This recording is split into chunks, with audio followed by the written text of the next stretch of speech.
Shalom, shalom mes bien-aimés, je vous salue tous dans le nom de Jésus. Nous voici encore arrivés à notre temps d'édification.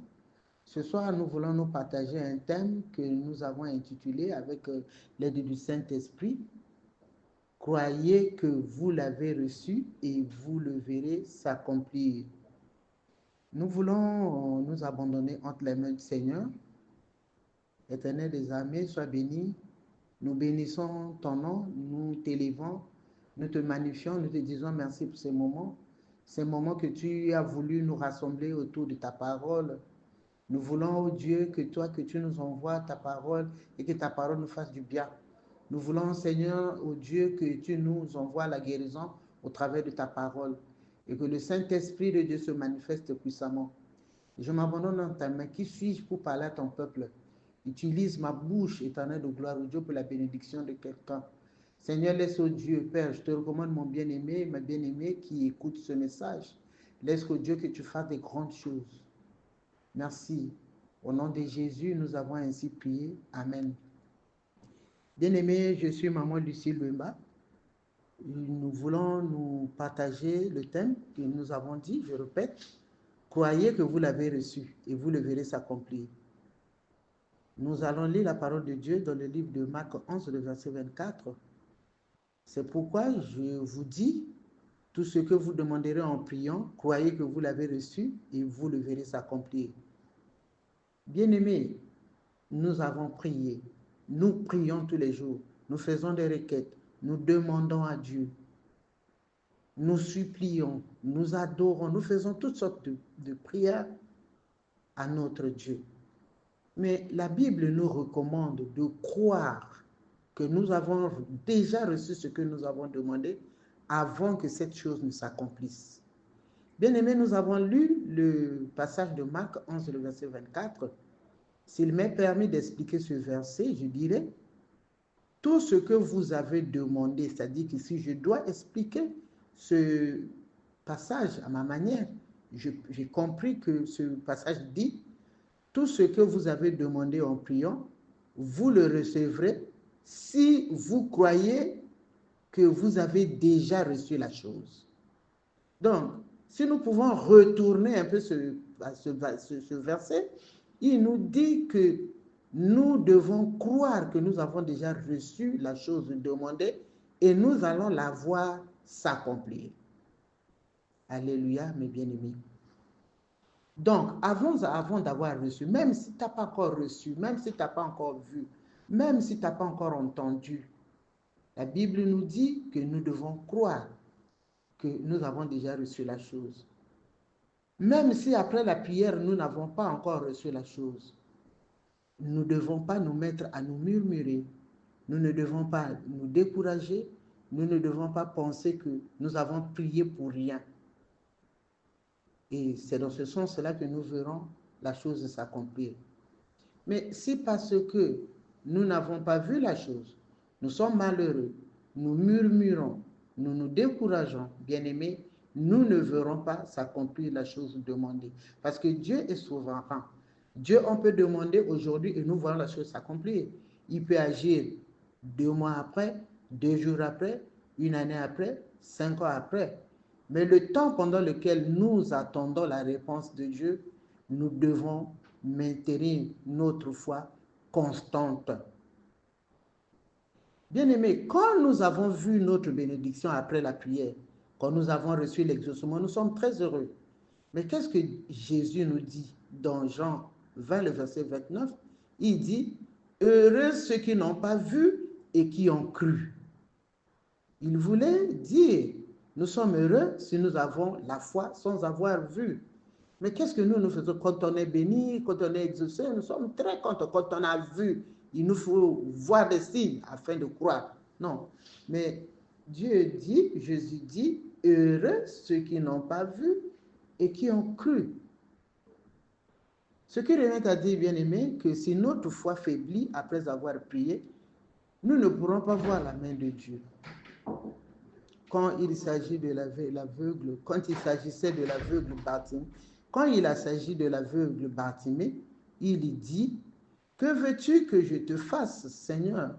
Rabouni, lui répondit l'aveugle, que je recouvre la vue. Mais qu'est-ce que Jésus avait répondu à Bartimée? Ta foi t'a sauvé. Donc, bien-aimé, c'est notre foi qui nous permet de recevoir la chose demandée. Bien-aimé, toi et moi aussi, nous recevons la chose si nous gardons notre foi constante, même si nous n'avons pas encore rien vu. Tout en sachant que Dieu paye toujours ceux qui le cherchent. Donc, même quand nous n'avons pas encore vu, nous devons garder la foi constante. Parce que Dieu, lui, paye toujours ceux qui le cherchent.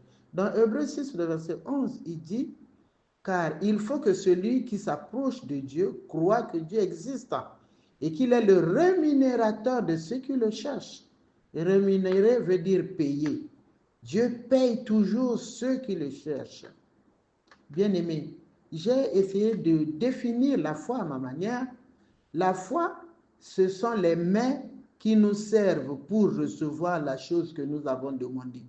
Donc, quand tu demandes quelque chose, ou bien j'ai demandé l'argent à quelqu'un, mais la personne tend ce billet d'argent-là, pour recevoir ce billet, je dois ouvrir mes mains et je réceptionne la chose qu'on me donne.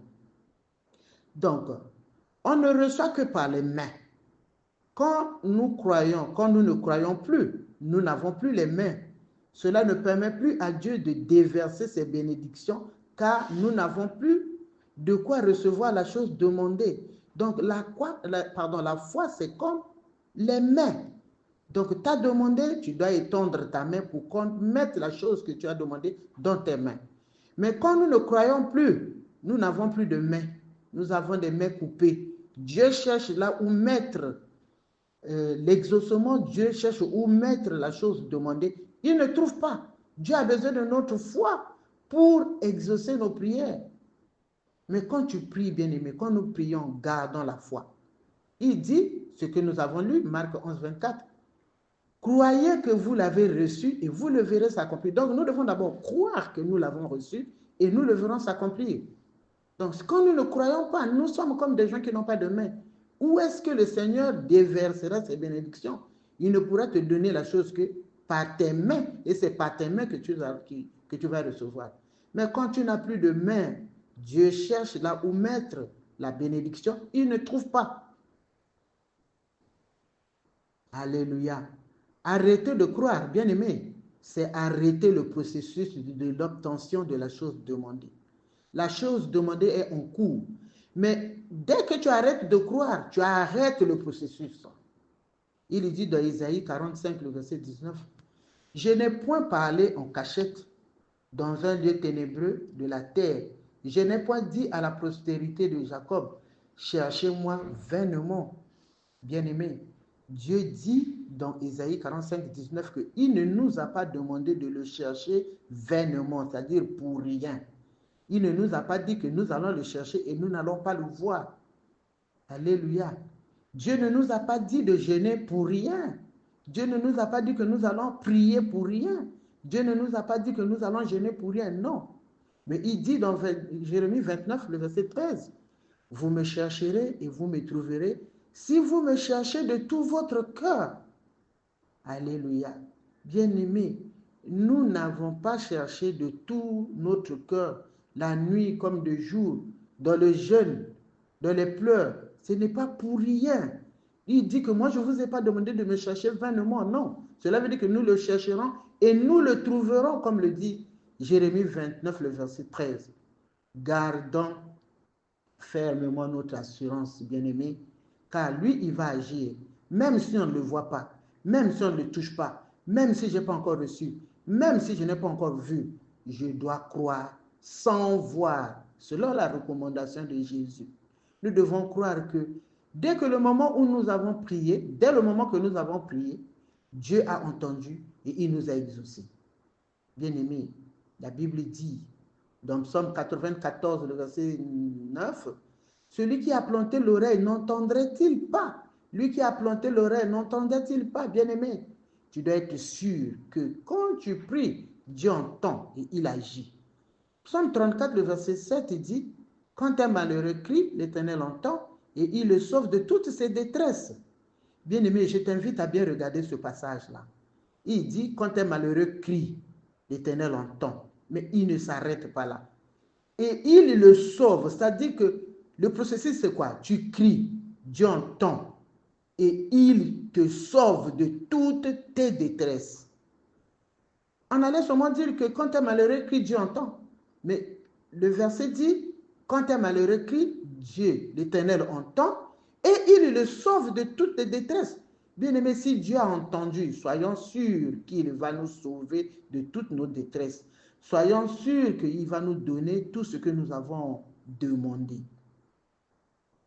Il n'a pas dit que ce qui te délève, mais il a dit qu'il te délivre de toutes ces détresses. Cela veut dire qu'il le fera. Bien aimé, nous devons savoir que dès le moment que nous étendons, nous élevons nos voix, l'Éternel entend. Comme Daniel, quand il s'est mis en prière dans Daniel 9, verset 23, la Bible dit, lorsque tu as commencé à prier, la parole est sortie et je viens pour te l'annoncer. Bien aimé, dès que tu commences à prier, l'Éternel a entendu. Certainement aussi, il a déjà fait. Il a déjà donné. Il te reste seulement qu'à voir. Mais il faut que tu crois pour que tu vois. Mais si tu arrêtes de croire, tu ne verras pas.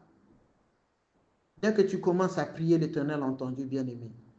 Mais Dieu n'a pas entendu pour rester inactif, mais plutôt pour agir. Il est un Dieu fidèle. La Bible dit dans Hébreux 10, 23 que celui qui a fait la promesse est fidèle. Dieu est fidèle à ses promesses. Ce qu'il dit, il l'accomplit. Et parfois, il a même déjà accompli, comme je l'ai déjà dit. Mais comme tu ne crois pas, ce n'est pas possible que tu reçoives de tes mains ce que Dieu a même déjà donné. Alléluia, bien-aimé.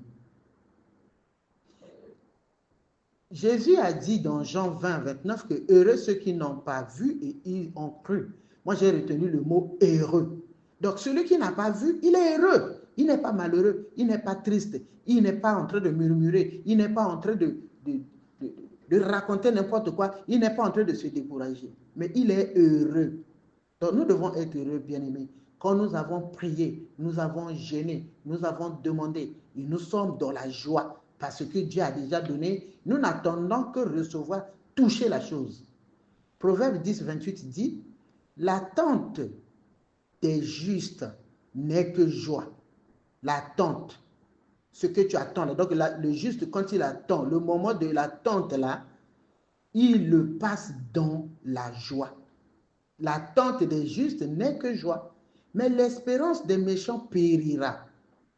Moi, je ne suis pas le méchant pour que mon espérance périsse, pour que je puisse faire périr mon espérance. Mais je suis le juste. Le juste attend dans la joie parce qu'il sait que son Dieu va agir. Il n'attend pas dans la tristesse, ni dans les murmures, ni dans la désolation. Mais c'est le méchant. On dit que le méchant, l'espérance du méchant périt. Bien-aimé, tu n'es pas le méchant pour que ton espérance périsse. Quand tu murmures, tu ne crois plus, tu fais périr ton espérance. Alors que tu es le juste, tu n'es pas le méchant. Celui qui a fait la promesse est fidèle et bien-aimé. Notre foi ne peut vaciller. Notre foi ne peut pas vaciller parce que nous n'avons pas encore vu. Au contraire, c'est parce que nous ne croyons plus que nous n'allons pas recevoir la chose. Nous coupons ce fil-là quand nous ne croyons plus. Mais pour Dieu, lui, il a déjà entendu, il a déjà fait, il a déjà donné. Crois. Alléluia, mes bien-aimés. Lorsque le Seigneur avait fait la promesse à Abraham de lui donner un enfant, mes bien-aimés, Abraham avait 75 ans. Et Isaac est né lorsqu'Abraham a eu 100 ans, donc 25 ans d'attente. Mais que dit la Bible dans Romains 4, le verset 18, que Abraham, espérant contre toute espérance, il crut, en sorte qu'il devint père d'un grand nombre de nations.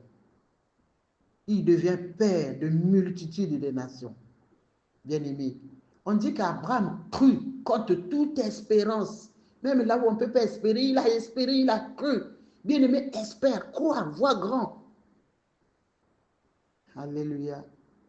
La prière, c'est une sémence. Lorsqu'on l'a mise en terre, elle germera certainement. Si tu continues à l'arroser avec ta foi, tu finiras par en recueillir des fruits. Que le Seigneur bénisse sa parole.